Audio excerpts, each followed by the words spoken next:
Folks, thank you so much for watching this video and for supporting this channel. If you enjoyed this video and you have not subscribed, please do so and click on the notification bell. And if you are subscribed, please check to make sure you still are. The algorithm is aggressively removing subscribers at an alarming rate. I also thank you for the super thanks, folks, and promise to answer each and every one I receive.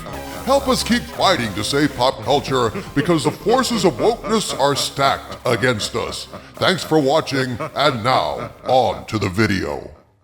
My friends, Disney, in what I consider to be an act of sheer desperation, has officially announced that none other than Jon Favreau is going to direct a Mandalorian and Grogu movie for release in theaters, slated to begin production later this year.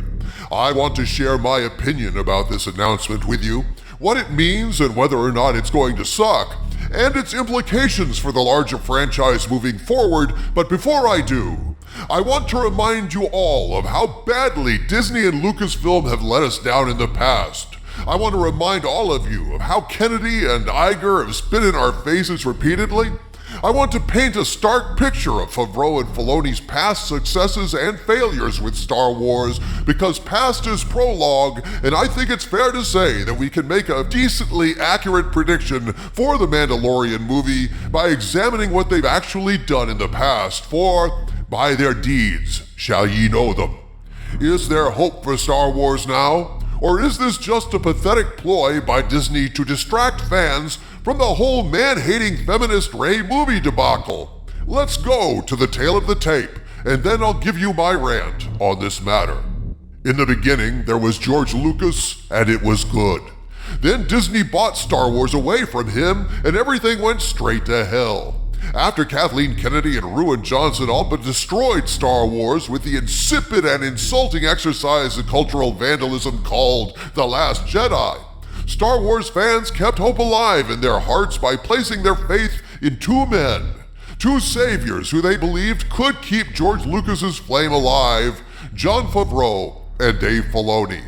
Favreau is a genuine talent with a proven track record who produced the very best Disney Star Wars to date, The Mandalorian Season 2, and Dave Filoni was an apprentice to George Lucas and presumably a loyalist who had done a great job with Clone Wars, a cartoon series that many believed was actually better than Lucas's prequel trilogy.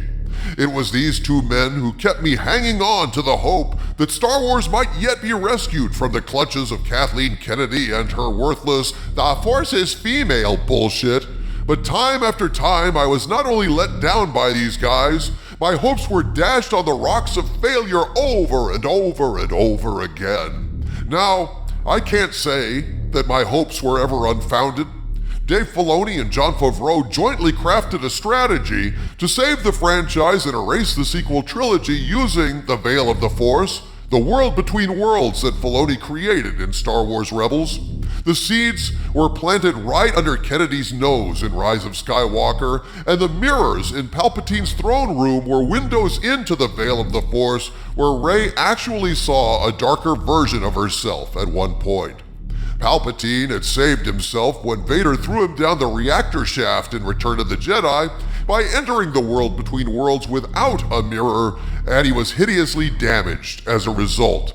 So all they really had to do to erase the sequels was to go into the Veil and stop the damaged Palpatine right there, in that zone, at which point none of the sequel trilogy would happen. That was the plan. You can see the mirrors in that scene, which is otherwise pointless and weird. I got confirmation that this was the plan from multiple sources, and if they had followed through on that, Star Wars would be, if not saved exactly, then in much better shape, negating the damage done to Luke Skywalker in Last Jedi. But Filoni, for whatever reason, either because he lacked the power or sold out to Kennedy's camp, has not pulled the trigger on that retcon. There are rumors that he still may follow through on this yet, but given what I saw in Ahsoka, I highly doubt it, and I'm not holding my breath.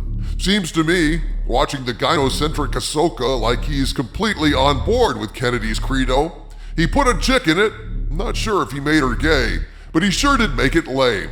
And so I'm highly doubtful that Dave Filoni will do the right thing and erase the mistakes of Disney's Star Wars. Seems to me at this point, Filoni was a false prophet of George Lucas. If he follows through in Ahsoka Season 2 and implements that plan, I will apologize for my disturbing lack of faith. Which brings us to Jon Favreau. Favreau, on the other hand, was a true prophet and savior of Star Wars. Favreau worked an absolute miracle with Season 2 of The Mandalorian, with the most heartfelt and exciting hour of television I've seen in a long time. He brought Luke back as a Jedi Master and a true hero, and Luke was going to train Grogu to be a Jedi, and a grateful fandom shed tears of joy. For a brief time, Star Wars was actually saved, and good God, what a joyful feeling that was. But it was not to last. The sabotage, executed by Kennedy and Iger and the Disney board, are well documented on this channel. They broke Favreau, stole Gina Carano away from him, killed his Rangers of the New Republic show, forced him to negate everything good he had done by returning Grogu to Mando even before Season 3 began, dismantling Favreau's entire plan across multiple series to revive and restore Star Wars to its former glory. The fact that Star Wars lies moldering in the grave is not Jon Favreau's fault. He was just beaten down in the end by the forces of darkness and ignorance at Lucasfilm.